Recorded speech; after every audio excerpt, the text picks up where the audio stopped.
came up again, and it was again passed. So that has been broadly supported in this committee, although not unanimously.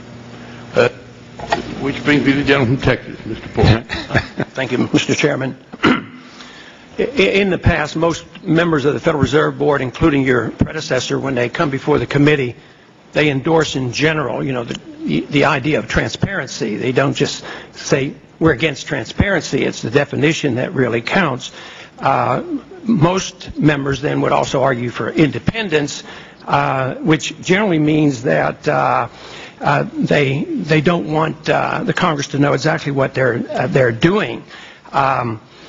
But I saw the article today in the Wall Street Journal, not your editorial, but an article, and there are a few quotes there that I wanted to ask you about. And I do know that all of us can get misquoted in the newspaper, but I want to clarify this because it's either misleading or somebody is confused, and I want to see if I can figure this out. And the first one had to do with you saying that Mr. Paul's bill, which is 1207, the transparency bill, would interfere with the Fed's interest rates decision.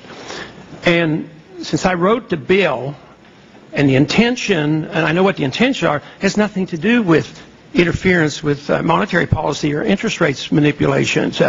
There's nobody in the Congress going to be monitoring the Federal Open Market Committee. It's after the fact that an audit can occur and find out what transpired. There's no management. So is that your position that this bill, if it were to be passed, would interfere directly with interest rates, setting interest rates? Well, Congressman Paul, at some point, as you know, we're going to have to start raising interest rates to avoid inflation. And people have talked about the politics of that and how whether the Fed will be able to do that without intervention or interference. If we were to raise interest rates at a meeting and someone in the Congress didn't like that and said, I want the GAO to audit that decision, wouldn't that be viewed as an interference or at least an ex post? No, I wouldn't think so. This is just reviewing it, and you can do what you want. What about today? Interest rates are artificially low. Could there be any political pressure to keep interest rates artificially low? Historically, that's been well known. It's been documented and written about how other Federal Reserve chairmen, they are on the verge of reappointment, and they know the president, and all of a sudden, so it's not like it's not politicized now. Just the fact that they can issue a lot of loans and special privileges to banks and corporations, that's political. This idea that it would be political because we know what happened afterwards just doesn't seem to add up.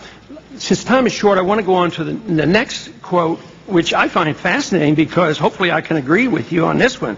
Because this is in actual quotes, it says, we absolutely will not monetize the debt.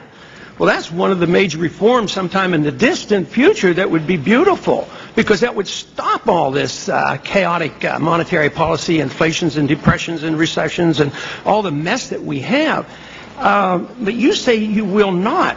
At the same time, I quoted the $38 billion that was bought last week and the plan to buy $300 billion of U.S. securities. These securities are bought by dollars you create. And if you're buying U.S. securities, what is that if it's not? And besides, if the markets really believed that you would absolutely not monetize debt, I think the markets would get hysterical. So it seems to me like I'd like to understand exactly what you mean by that. Well, the purpose of our limited program was to address private credit markets, Congressman. When we complete the $300 billion program that we announced, we will have less treasuries on our balance sheet than we did 2 years ago because we sold off a lot of treasuries in order to make room for these other things we were doing. Secondly, after we complete that $300 billion, our share of outstanding treasuries will be at one of the lowest points in the post-war period. So we are not taking a significant portion of U.S. treasuries, and we are not actively intervening or actively trying to make it easier for the government to issue debt. So you're saying if you buy $300 billion worth of U.S. government debt, that is not inflationary. The true definition of inflation is when you increase the money supply. And the immediate consequence is it sends out false, bad information to the marketplace. So whether it's when the bubble is being formed or afterwards, all you're doing is inflating constantly. You've doubled the money supply. Interest rates are artificial. People make mistakes. So it seems to me that you're in the midst of massive inflation. But I guess you have a different definition. When you double the money supply, that's not inflation itself? Or are you looking at only prices? May I respond? Briefly. Inflation is the change in the price of the consumer price level, which is that's very stable right now. And there are various measures of money, as you know, and the broad measures of money, the measures of money in circulation, like M1 and M2, are not growing quickly.